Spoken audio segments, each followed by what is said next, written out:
إن أعجبك الفيديو لا تنسى الإعجاب والاشتراك في القناة. السؤال الجزائري يقول الحكومة الجزائرية مقصرة في الثورة السورية. ما هو بمقصرة. الحكومة الجزائرية يا أخ بشير خائنة للثورة الجزائرية، خائنة للمسلمين، مع الحكومة السورية وتدعمها وتؤيدها، وهي مع الصفويين ضد الإسلام والمسلمين. ليش ما كان في الجزائر ثورة يا شيخ؟ ليش ما كان في ثورة؟ الحكومة الجزائرية وهي مستبدة. ليش ما كان في ثورة؟ دكتاتورية ظالمة محاربة لله ورسوله. هي والعراق ولبنان هذه موقفهم واضح في الخيانة.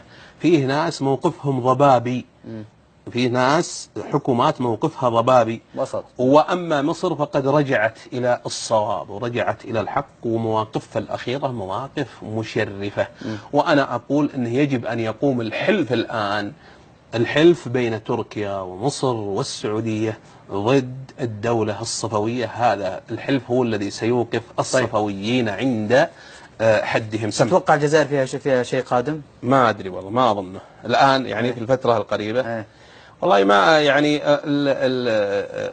الشعب الجزائري شعب نبيل وشعب مجاهد وشعب قوي، ولكن اللي حصل في التسعينات مؤلم جدا ومخيف انه يتكرر، ولذلك الشعب الجزائري متردد جدا، لانه يعني اكثر من 100,000 الذين قتلوا في الجزائر بسبب تلك الاحداث. لكن هل يحصل شيء؟